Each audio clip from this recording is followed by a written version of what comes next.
ఇక్కడ non ferrous metals and its alloys గురించి మనం చదువుతున్నాము. నిన్న లాస్ట్ క్లాస్లో మనం అల్యూమినియం అలాయిస్ గురించి చదివాము. ఇప్పుడు అల్యూమినియం అండ్ ఇట్స్ అలాయిస్ అనేది లాస్ట్ క్లాస్లో మనం చూసుకున్నాం. Now we're discussing lead and its alloys. అదేవిధంగా జింక్ గురించి చూస్తాము, tin and its alloys, copper and it alloys ఈరోజు క్లాస్లో చూద్దాం. లెడ్ అంటే మనకు తెలుసు సీసము, చాలా వరకు బ్యాటరీస్లలో ఉపయోగిస్తారు ఇది lead. So lead is a very commonly used non ferrous metal and has a variety of industrial applications. ఇది ఒక నాన్ ఫెరస్ మెటల్. ఇది చాలా రకాలైనటువంటి ఇండస్ట్రియల్లలో రకరకాలుగా వాడుతూ ఉంటారు. Lead is produced its ore galena. Galena అనేటువంటి ముడి పదార్థం ద్వారా దానిలో నుంచి సీసంను వెలికి తీస్తారు లెడ్ అనేది. Lead is a heavy metal that is silvery in colour when melted. అది ద్రవీభవించినప్పుడు అంటే వేడి చేసి దాన్ని ద్రవ పదార్థంగా మార్చినప్పుడు అది సిల్వరీ కలర్లో మారిపోతుంది. తర్వాత అది మెటల్ అనేది చాలా బరువుగా ఉంటుంది, హెవీగా ఉంటుంది అన్నమాట. It is soft and malleable and has good resistance corrosion. ఇది సాఫ్ట్గా ఉంటుంది, మాల్యబిలిటీ అనేటువంటి ధర్మాన్ని కలిగి ఉంటుంది. అది యొక్క దాని తుప్పును నిరోధించేటువంటి తత్వం ఉంటుంది, అంటే యాంటీ కరోజన్ అనమాట, corrosion resistance. It is a good insulator against nuclear radiation. Nuclear రేడియేషన్కి ఇది మంచి వాహకం. It's a good conductor, good insulator. Sorry, it's నా కండక్టర్ కాదు, it's a good insulator against nuclear రేడియేషన్కి ఒక ఇన్సులేటర్ లాగా ఈ లెడ్ అనేది పనిచేస్తుంది. Lead is a resistance to many acids like sulphuric acid and hydrochloric acid. Hydrochloric యాసిడ్లో, sulphuric యాసిడ్లో ఉన్నట్టుగా చాలా యాసిడ్స్లలో ఈ యొక్క లెడ్ అనేది ఉంటుంది. It is used in car batteries. ఎక్కడెక్కడ వాడతారని చెప్తున్నాడు. కార్ బ్యాటరీస్, తర్వాత in the preparation of soldiers etcetera. Soldiers ని తయారు చేయడం కోసం మిగతా అట్లాంటి అప్లికేషన్స్లలో దీన్ని ఉపయోగిస్తారు. It is also used to preparation of paints. రంగులు ఉంటాయి కదా, రంగులు తయారు చేయడం కోసం కూడా ఈ లెడ్ ని వాడతారు. లెడ్ అలాయిస్ అంటే లెడ్ మిశ్రమాలు ఏంటివి అని అంటే babbitt metal, BABBIT, babbitt metal అని ఉంటుంది. Babbitt metal is an alloy of lead. Lead యొక్క మిశ్రమ లోహం ఇది. Lead, tin, copper and antimony. ఇది షార్ట్ క్వశ్చన్ లో వస్తుంది. Babbitt is a metal. A metals కలిస్తే బబిట్ అవుతుంది అని అంటే lead, tin, copper and antimony. ఈ నాలుగు లోహాల కలయికనే బబిట్ మెటల్ అన్నమాట. Often used as bearings. బేరింగ్స్లలో ఈ బబిట్ మెటల్ని ఎక్కువగా ఉపయోగిస్తారు. And alloy lead and tin is used as soft solder. Lead మరియు టిన్ కలిపి ఒక సాఫ్ట్ సోల్డర్గా ఆ యొక్క మిశ్రమం ఉపయోగపడుతుంది. చూడండి ఇక్కడ బ్యాటరీలో కనబడుతుంది. This is called lead, soft solder figure ఇక్కడ. ఇకపోతే జింక్. జింక్ ఏంటిది అని అంటే zinc is a commonly used metal for coating on steel to prevent corrosion. Corrosion అంటే తుప్పును నివారించడం కోసం జనరల్ గా ఏదైనా మెటల్ కు జింక్ కోటింగ్ వేస్తారు. ఎందుకు అంటే తుప్పు పట్టకుండా ఉండడం కోసం. సో దానికి జింక్ ను వాడతారు. Examples are steel buckets, galvanized roofing sheets. Steel బకెట్లు ఉంటాయి కదా, అవి ఎక్కువగా తుప్పు పట్టకుండా ఉండడం కోసం జింక్ కోటింగ్ వేస్తారు. అంతేకాకుండా GI షీట్స్ ఉంటాయి కదా, రూఫింగ్ షీట్స్ పైన రేకులు వేస్తాం, అలాంటి వాటిలో కూడా జింక్ కోటింగ్ ఉంటుంది. తర్వాత zinc is obtained from ore calamine or blende. దీని యొక్క ముడి పదార్థం ఏంటి అంటే కాలమైన్, ఓర్ కాలమైన్ అని ఉంటుంది, లేదా బ్లెండీ అనే దానిలో నుంచి తీస్తారు జింక్ని. Its melting point is 400 degrees centigrade, 420 420 డిగ్రీలు సెంటిగ్రేడ్ అనమాట. అది గుర్తుపెట్టుకోవాలి. జింక్ మెల్టింగ్ పాయింట్ ఎంత అంటే 420 degrees centigrade. It is brittle and softens on heating. ఇది చాలా బ్రిటిల్ గా ఉంటుంది, తర్వాత హీటింగ్ చేసినప్పుడు సాఫ్ట్ గా అవుతుంది. It is also corrosion resistant. అంతేకాకుండా ఇది ఒక తుప్పును నిరోధించేటువంటి లోహం. Due to this reason it is used for battery containers and is coated on roofing sheets etcetera. ఇది తుప్పును నిరోధిస్తుంది కాబట్టి బ్యాటరీస్లలో, బ్యాటరీ కంటైనర్లలో, తర్వాత రూఫింగ్ షీట్స్లలో దీన్ని విరివిగా వాడతారు. Galvanized iron sheets are coated with zinc. GI sheets అంటారు కదా, జిఐ వైర్ అంటాం మనం. జిఐ వైర్ అంటే ఏంది? GI wire. జిఐ అంటే గాల్వనైజ్డ్ ఐరన్. ఓకే, ఈ గాల్వనైజ్డ్ ఐరన్ షీట్స్ కూడా ఉంటాయి, పైన రూఫ్లకు వాడతారు. సో వాటికి కూడా జింక్ ని ఉపయోగిస్తారు. తర్వాత టిన్ అండ్ ఇట్స్ అలాయ్స్. టిన్ మరియు దాని యొక్క మిశ్రమ లోహాలు. టిన్ is produced from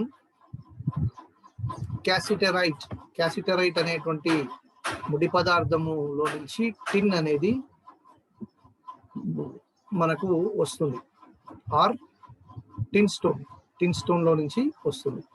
it is silvery white in appearance. Silver colour, silvery white లో, అంటే కొంచెం వైట్ గా ఉండేటువంటి సిల్వర్ కలర్ లో ఇది కనబడుతుంది. And the melting point is, దాని యొక్క ద్రవీభవన స్థానం ఎంత అంటే 231 డిగ్రీల centigrade, 231 degrees centigrade. It is soft and highly corrosion resistant. ఇది చాలా సాఫ్ట్ గా ఉండి అత్యధికంగా తుప్పును నివారించగలిగేటువంటి సామర్థ్యం కలిగి ఉంటుంది ఈ యొక్క టిన్. ఇట్ ఈస్ టిన్ అంటే తగరం అనుకుంటా, తగరం తెలుగులో. It is mainly used as a coating on steel sheets for the production of food containers. ఎక్కువగా స్టీల్ షీట్స్ కి ఈ యొక్క కోటింగ్ వేస్తారు. లైక్ ఫుడ్ కంటైనర్స్ ఉంటాయి కదా, దాని లోపల ఇది ఎక్కువగా వాడతారు అనమాట.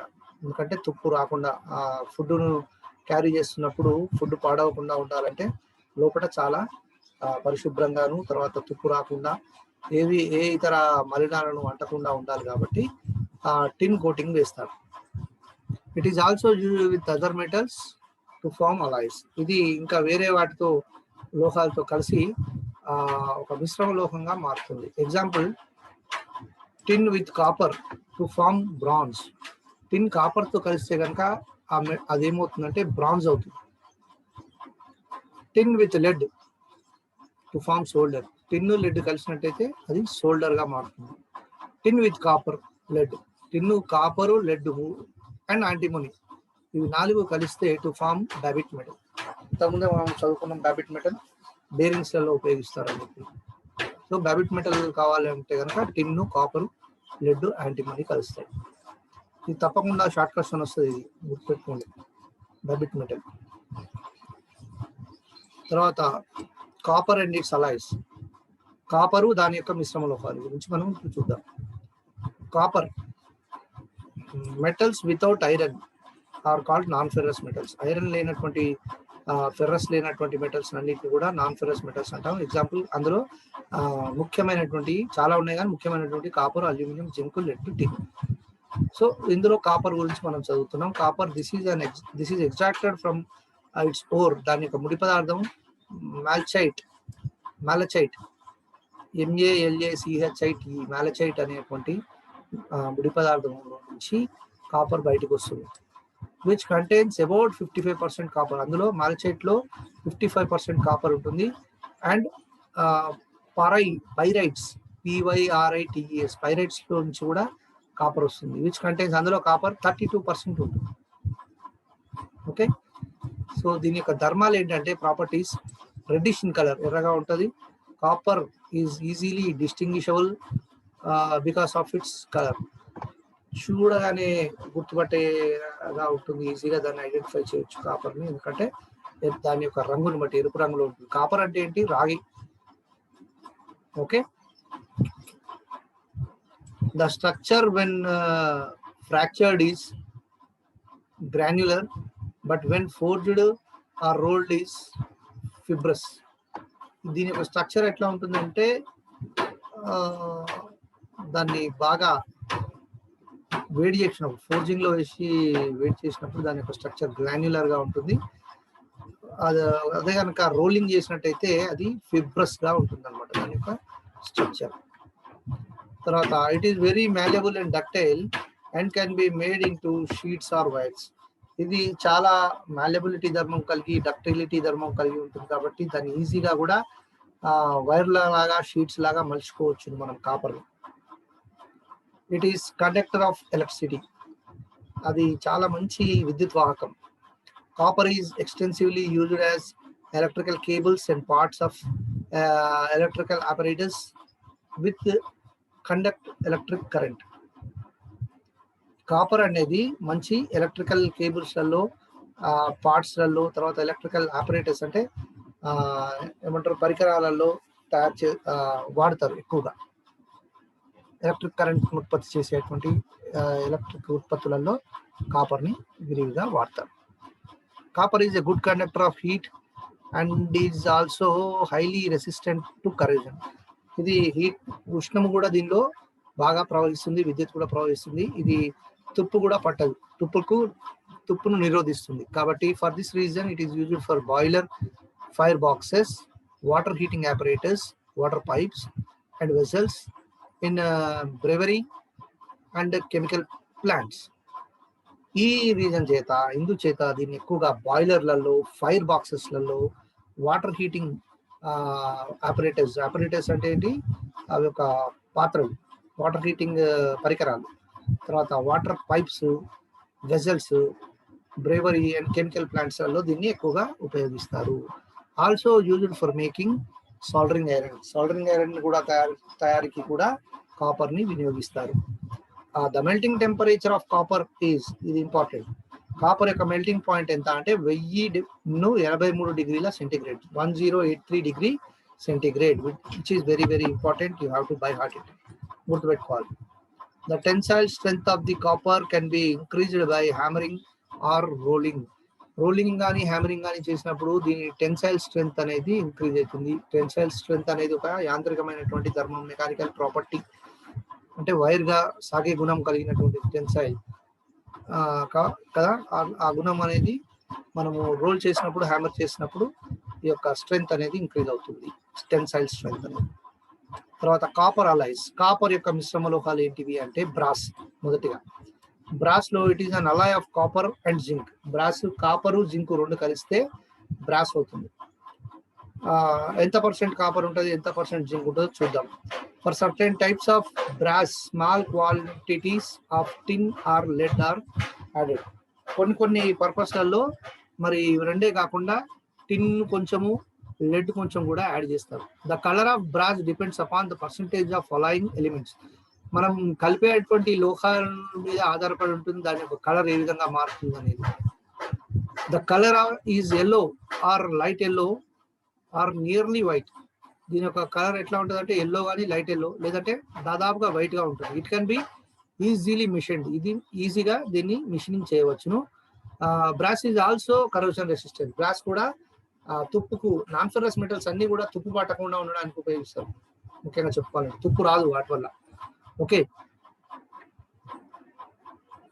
సో ఇక్కడ ఒక టేబులర్ ఫామ్ ఉంది, దీన్ని మీరు స్క్రీన్ షాట్ తీసుకోండి. ఏదే కంపోజిషన్ ఎంత ఉంటుంది అనేది. Composition of different types of brass. Brass లోపల కార్బైడ్ బ్రాస్ లో 70% కాపర్ ఉంటే 30% జింక్ ఉంటుంది. అదర్ ఎలిమెంట్స్ ఏమి ఉండవు. అప్లికేషన్స్ ఎక్కడెక్కడ వాడతారు అనేది ఇక్కడ రాశారు పట్టికలో. స్టాండర్డ్ బ్రాస్ అయితే 65% కాపర్, 35% జింక్. బేసిక్ బ్రాస్ అయితే 63% కాపర్, 37% జింక్. ముడ్ మెటల్ అనే దాంట్లో 60% కాపర్ ఉంటే 40% జింక్ ఉంటుంది. ఓకే, రాగి పాత్ర ఇది. Brass is widely used for making motor car radiator core and water taps. Motor car యొక్క రేడియేటర్ లో బ్రాస్ ని తయారీకి ఉపయోగిస్తారు, మరియు వాటర్ ట్యాప్స్ కూడా బ్రాస్ తో తయారు చేస్తుంటారు చాలా వరకు కొన్ని భాగాలలో. It is also used in gas welding for hard soldering brazing. Hard soldering లో బ్రేజింగ్ లో గ్యాస్ వెల్డింగ్ లోపల ఇది బ్రాస్ ని ఎక్కువగా వినియోగిస్తారు. The melting point of the brass is ranges from 880 degrees centigrade to 930 degrees centigrade. దాని యొక్క melting point ఎట్లా ఉంటుందంటే 880 డిగ్రీల నుంచి 930 డిగ్రీల సెంటిగ్రేడ్ వరకు ఉంటుంది.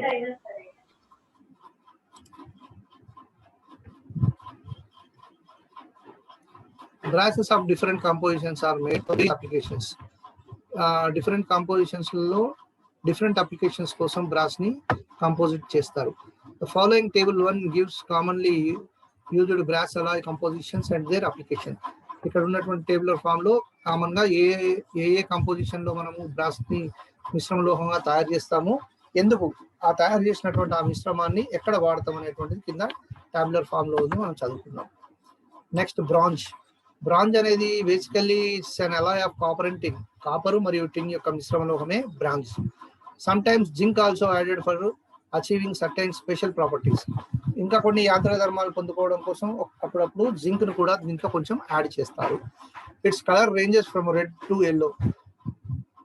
దీంట్లో కలిపే మిశ్రమ లోహాన్ని బట్టి దాని రంగు మారుతూ ఉంటుంది. రెడ్ నుంచి దాదాపుగా ఎల్లోకు చేంజ్ అవుతూ ఉంటుంది. కొన్ని సందర్భాల్లో రెడ్ గా ఉంటుంది, కొన్ని సందర్భాల్లో లైట్ రెడ్, కొన్ని సందర్భాల్లో ఎల్లో, లైట్ ఎల్లో, ఆ విధంగా ఉంటుంది అనమాట. So the melting point of bronze is about 1005 degree centigrade. Melting point of bronze ఎంత అంటే దాని యొక్క ద్రవీభవన స్థానం 1005 డిగ్రీల సెంటిగ్రేడ్లు. It is harder than brass. Brass కంటే కూడా ఇది చాలా గట్టిగా ఉంటుంది. It can be easily machined with sharp tools. బాగా షార్ప్ టూల్స్ తోని దీన్ని ఈజీగా మెషినింగ్ చేయవచ్చు. The chip produced is granular. దాన్ని మెషినింగ్ చేసేటప్పుడు దానిలోంచి ఉత్పన్నమయ్యేటువంటి చిప్ ఎట్లా ఉంటుంది అని అంటే గ్రాన్యులర్ గా ఉంటుంది, గట్టిగా. Special bronze alloys are used as brazing rods. Special bronze alloys అనేవి బ్రేజింగ్ రాడ్స్ ని తయారు చేయడం కోసం వినియోగిస్తారు. Bronze of different compositions are available for various applications. Bronze లో కూడా బ్రాస్ లాగా డిఫరెంట్ కాంపోజిషన్స్ ఉంటాయి డిఫరెంట్ అప్లికేషన్స్ కోసం. Table 2 gives the types and composition of the applications. Table 2 లో మరి బ్రాంజ్ కాంపోజిషన్స్ ఏ విధంగా, ఎంత కంపోజిషన్ ఆఫ్ ఏమేమి కలుపుతాము, దాన్ని దేనికి వాడతాం అనేటువంటిది టేబుల్ 2 లో ఉంటుంది. ఇది కూడా మీరు స్క్రీన్ షాట్ తీసుకోండి. So that's all the class for today. Applications copper alloys, zinc గురించి, తర్వాత ఇంకా ఏం అలాయ్స్ గురించి చూసాము. Copper alloys, tin and its alloys, lead and its alloys, zinc, వీటన్నిటి గురించి కూడా ఈరోజు మనం చూసాము. And thanks for attending the class.